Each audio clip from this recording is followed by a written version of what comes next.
پیارے بچوں، السلام علیکم۔ آپ جانتے کہ ہم پڑھ رہے تھے میں ایک شہر تھا پنچ۔ ہم آگے پڑھیں گے۔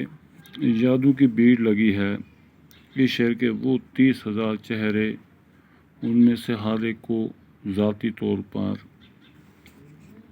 جانتا ہوں۔ کب اتنے لوگوں کو ذاتی طور پر جاننا ممکن ہے؟ بمبئی میں مجھے رہتے ہوئے 20 سال ہو گئے۔ ان 20 سالوں میں اچھی طرح 20 آدمی کو بھی پہچان نہیں پایا، مگر اس شہر کے بچے گلی اور گھر سے میں واقف ہوں، عجب طرح سے واقف ہوں۔ یادوں کی اسکیچ بک میں ہر چہرہ ایک کتاب ہے، ایک کردار ہے، ایک کہانی ہے، ایک ناول ہے۔ میں انہیں بیان بھی نہیں کر سکتا۔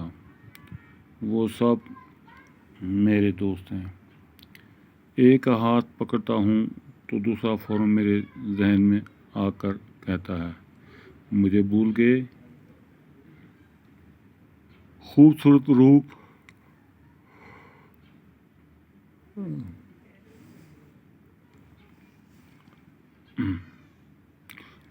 روم 7 ٹہروں پر آباد ہے تو میرا پونچھ 12 ٹہروں پر۔ شاید اس لیے وہ مجھے روم سے خوبصورت معلوم ہوتا ہے۔ ایک ٹیلے پر پونچھ کا پرانا قلعہ آباد ہے، دوسرے ٹیلے پر پونچھ کے شاہی محل ہیں، تیسرے ٹیلے پر وزیر وزارت کی کوٹھی ہے، چوتھے ٹیلے پر فوج کے پریڈ گراؤنڈ ہے، پانچویں ٹیلے پر سرکاری ہسپتال کی عمارتیں اور باغات ہیں، چھٹے ٹیلے پر عدالتیں اور دربار ہال ہے، ساتویں ٹیلے پر پورا گراؤنڈ تھا جسے برابر کر کے ایئرپورٹ بنا دیا گیا ہے، آٹھویں ٹیلے پر کھوڑی ناڑ کے مضافات ہیں، نویں ٹیلے پر شہر کا مرکزی حصہ ہے۔ 3 طرف سے بازار ڈھلوانوں سے شروع ہوتے ہیں اور اونچے ہوتے جاتے ہیں۔ جہاں جا کے یہ تینوں بازار مل جاتے ہیں وہ شہر کا مرکز ہے۔ 10ویں ٹیلے پر کسی زمانے میں ریزیڈنسی تھی، اب وہاں پر بڑے بڑے حاکم کے بنگلے ہیں۔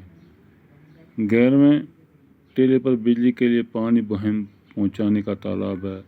12ویں ٹیلے پر فوارہ باغ ہے، یعنی ایک بہت ہی چھوٹے پیمانے پر کشمیر کے شالیمار باغ کی نقل، اور اسی فوارہ باغ کے 3 طرف سطح مرتفع پر پھیلے ہوئے اور باغ ہیں، لوکاٹ، انار، ناشپاتیوں کے باغ، چیری، پلم اور ولایتی آڑو کے باغ، اور جہاں پر یہ باغات ختم ہوتے تھے وہاں پر ہمارے اسکول کا پلے گراؤنڈ تھا۔ پیارے بچوں، آج اتنا ہی، کل ہم اسے آگے پڑھیں گے۔ باقی والسلام، خدا حافظ۔